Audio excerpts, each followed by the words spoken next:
Halo semuanya, kenalin nama aku Clara Liani Tambu Bolon dengan NIM C1C020011, seorang mahasiswi Prodi Akuntansi Fakultas Ekonomi dan Bisnis dari Universitas Jambi.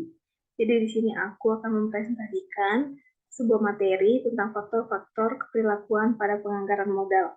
Adapun video presentasi ini dibuat adalah untuk memenuhi tugas dari mata kuliah akuntansi keperilakuan dengan dosen pengampu yaitu Bapak Dr. Wirni Eka Putra, SEMSI, CJNR, CSRS.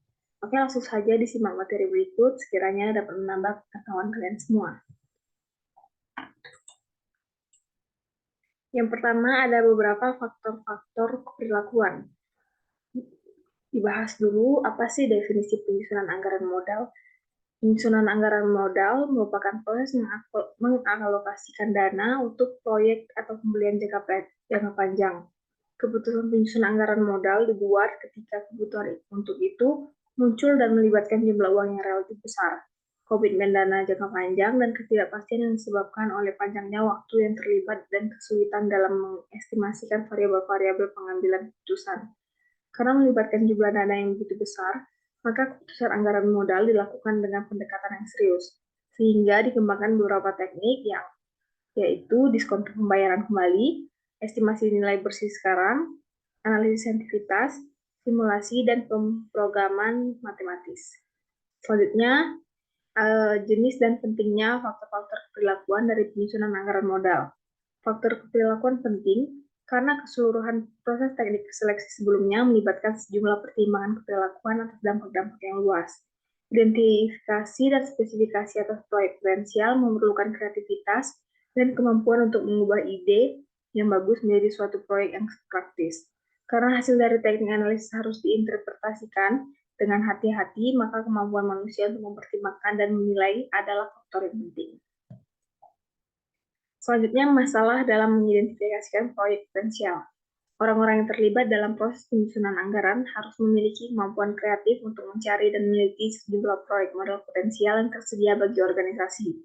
Ketika proyek tersebut telah diidentifikasikan, maka proyek tersebut harus dispesifikasi atau didefinisikan dengan memadai sehingga proses pertimbangan dapat terjadi. Lalu masalah prediksi yang disebabkan oleh perilaku manusia, di mana input ke dalam model pengambilan keputusan matematis yang disebutkan sebelumnya kelihatan cukup sederhana, tetapi ketidakpastian yang mendasarinya harus dikenali. Sebaiknya disadari bahwa beberapa dari input ini bergantung pada kemampuan untuk memprediksikan perilaku dari mereka yang ditugaskan untuk menerapkan proyek tersebut. Lalu masalah manajer dan ukuran kinerja jangka pendek, di mana penilaian dan kompensasi kinerja cenderung bersifat jangka pendek, biasanya untuk tahun, kuartal, atau bulan lalu. Dengan demikian, fokus dari manajemen tingkat bawah dan sampai tingkat tertentu, manajemen tingkat menengah sampai tertentu, saja yang berupa kinerja jangka pendek akan seringkali diukur dengan tingkat pengembalian akuntansi. Kemudian ada masalah yang disebabkan oleh identifikasi diri dengan proyek. Dalam beberapa kasus, manajer dapat bertahan dalam posisi mereka tanpa dipromosikan atau ditransfer.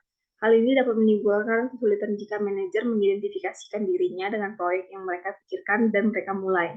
Karena proyek umumnya diidentifikasikan dengan orang atau divisi tertentu, orang semacam itu cenderung untuk menjadi terlibat secara pribadi dengan proyek-proyek masa lalu yang mereka pilih dan mungkin mencoba agar proyek tersebut berhasil atau tampak berhasil setelah proyek tersebut didanai.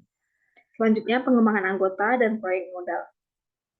Dalam proses seleksi proyek, manajemen puncak harus mempertimbangkan apakah proyek yang diusulkan adalah baik untuk pengembangan dari si penyusul proyek tersebut pada saat ini. Di pihak lain, manajemen puncak dapat mendorong divisi untuk terlibat dalam proyek-proyek yang secara ekonomi tidak menarik, tetapi menawarkan manfaat pelatihan karyawan yang potensial di masa depan yang tidak dapat dikuantifikasi. Selanjutnya, penyusunan anggaran modal sebagai ritual. Ilmuwan keperilakuan menyarankan bahwa seluruh proses penyusunan anggaran modal adalah sebuah ritual. Mereka menyarankan bahwa hanya sedikit proyek yang diajukan oleh manajer tingkat bawah, kecuali jika usulan tersebut memiliki peluang yang bagus untuk disetujui. Terlalu banyak masa lalu dan hilang muka yang diidentifikasikan dengan proyek yang ditolak. Selanjutnya, perilaku mencari risiko dan menghindari risiko. Individu bereaksi secara berbeda terhadap risiko. Beberapa orang tampaknya menikmati pengambilan keputusan yang beresiko dan berada dalam situasi yang beresiko, sementara yang lain mencoba untuk menghindari hal tersebut. Kondisi tertentu dari tingkat penghindaran resiko oleh pengambil keputusan dalam penyusunan anggaran modal akan mempengaruhi bagaimana orang tersebut akan bereaksi terhadap proyek. Dan selanjutnya, membagi kemiskinan. Fenomena membagi kemiskinan ini seringkali memiliki dampak yang penting dalam proses penyusunan anggaran modal. Hal ini terjadi ketika tersedia lebih banyak proyek anggaran modal yang potensial lebih menguntungkan dibandingkan dengan dana yang tersedia untuk mendanainya, suatu kondisi yang disebut dengan rasionalisasi modal. Materi selanjutnya tentang tampilan rasional dalam penganggaran modal. Faktor manusia sangat terlibat dalam proses penyusunan anggaran modal. Dalam meninjau faktor-faktor ini juga dicatat bahwa terdapat masalah-masalah yang ditimbulkan oleh kesulitan dalam mengidentifikasikan dan memilih proyek modal dan kebutuhan akan kreativitas dan penilaian manusia. Penyusunan anggaran modal juga dapat menjadi ritual dan dengan demikian gagal untuk memanfaatkan teknik pengambilan modal yang rasional. Telah dicatat bahwa penerimaan atau penolakan terhadap suatu proyek modal dapat bergantung pada tingkat penghindaran risiko dari pribadi si pengambil keputusan. Perilaku mencari risiko atau menghindari risiko juga dapat mempengaruhi proses tersebut. Lalu materi yang terakhir, saran-saran perbaikan terhadap penganggaran modal. Usaha yang dapat dilakukan untuk mengurangi pengaruh yang merugikan dari faktor perilakuan manusia terhadap proses penyusunan anggaran modal adalah pertama, yaitu penting bahwa mereka yang terlibat dalam penyusunan anggaran modal menyadari faktor-faktor perilaku yang melekat pada proses tersebut.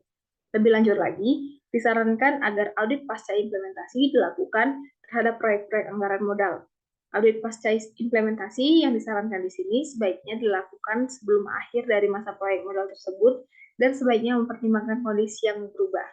Kesimpulannya, disarankan bahwa mereka yang terlibat dalam proses penyusunan anggaran modal dan dalam manajemen proyek modal sebaiknya paling tidak menyadari akan faktor-faktor perilakuan yang terlibat.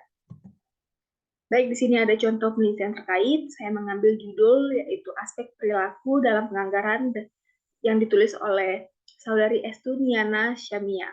Di sini latar belakangnya yaitu kinerja manajerial dapat diukur berdasarkan pengendalian perilaku yang menunjukkan bagaimana sesuatu harus dilakukan dalam serangkaian kebijakan, prosedur, dan standar operasi. Penelitian mengenai penyusunan anggaran merupakan topik yang penting karena anggaran menjadi alat utama pengendalian setiap perusahaan. Selain menjadi alat pengendalian, anggaran dapat digunakan sebagai alat untuk mengukur sejauh mana performance atau kinerja dari setiap manajer. Dengan demikian, penyusunan anggaran menjadi kompleks karena akan berdampak pada fungsional dan disfungsional suatu sikap dan perilaku anggota organisasi yang ditimbulkannya. Oleh karena pentingnya penganggaran, maka harus diperhatikan dari aspek perilakunya. Adapun tinjauan pustaka di sini yaitu tentang konsep perilaku, konsep anggaran, manfaat anggaran, dan yang terakhir tahap penyusunan anggaran. Metode penelitian di sini dengan jenis penelitian yaitu metode deskriptif, sumber data dan metode pengumpulan data, yaitu sumber data sekunder, dan data ini juga diperoleh dengan menggunakan studi literatur, dengan menggunakan metode analisis data yaitu analisis data sekunder. Adapun hasil dari penelitian ini, yaitu aspek perlakuan dari penganggaran mengacu pada perilaku manusia yang muncul dalam proses penyusunan anggaran pada perilaku manusia yang didorong ketika manusia mencoba untuk hidup dengan anggaran. Dalam identifikasi dan spesifikasi proyek yang potensial, memerlukan kreativitas dan kemampuan mengubah pemikiran atau ide menjadi sebuah proyek praktis. Pemilihan keputusan haruslah benar-benar objektif. Manajemen harus selalu menyadari bahwa dimensi manusia dalam penganggaran merupakan faktor kunci. Manajemen harus ingat bahwa maksud penyusunan anggaran adalah untuk memotivasi karyawan dan mengkoordinasikan aktivitas. Baiklah, sekian materi dari saya.